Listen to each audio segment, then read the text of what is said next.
Salut à tous et bienvenue sur Investiflow FR aujourd'hui.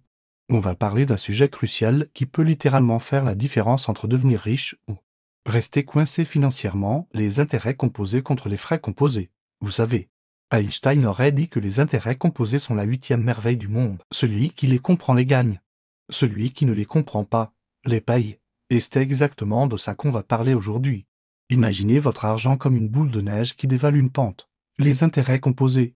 C'est quand votre boule grossit naturellement en ramassant de plus en plus de neige. Mais les frais composés, c'est comme si quelqu'un venait régulièrement prélever un bout de votre boule de neige. Au début, ça paraît insignifiant, mais sur la durée, l'impact est énorme.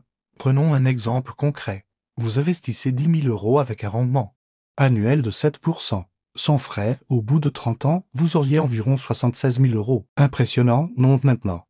Ajoutons juste 2% de frais annuels. Votre rendement net passe à 5%.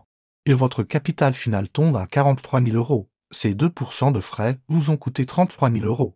C'est là que beaucoup d'investisseurs se font avoir. Les banques et les sociétés de gestion parlent toujours des rendements bruts, mais rarement de l'impact des frais. Et pourtant, ces frais sont partout. Frais de gestion, frais de transaction, frais de garde, frais d'entrée, frais de sortie. Alors, comment maximiser les intérêts composés tout en minimisant les frais ?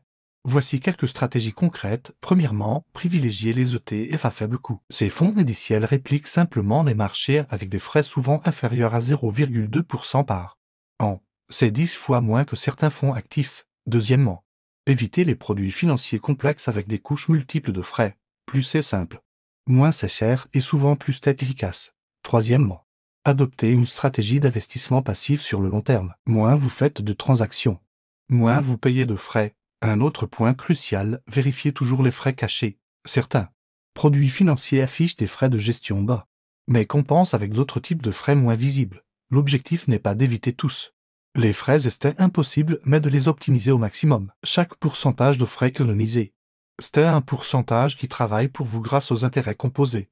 Pensez-y comme un match de foot, les intérêts composés, c'est votre attaque qui marque des buts et les frais, c'est votre défense qui en encaisse. Pour gagner, il faut être bon dans les deux domaines. Je vois trop souvent des investisseurs focalisés uniquement sur les rendements, en oubliant complètement l'impact des frais. C'est comme si vous comptiez uniquement les buts, marqués sans regarder ceux encaissés.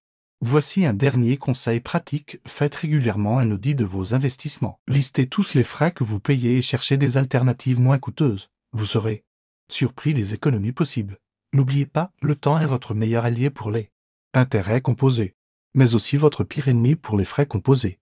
Plus vous commencez tôt à optimiser vos frais, plus l'impact sera significatif sur le long terme. Si cette vidéo vous a été utile, n'hésitez pas à la partager et à vous abonner à Investiflow FR pour plus de conseils pratiques sur l'investissement intelligent. Laissez-moi un commentaire pour me dire si vous avez déjà eu de mauvaises surprises avec des frais cachés et à bientôt pour une nouvelle vidéo.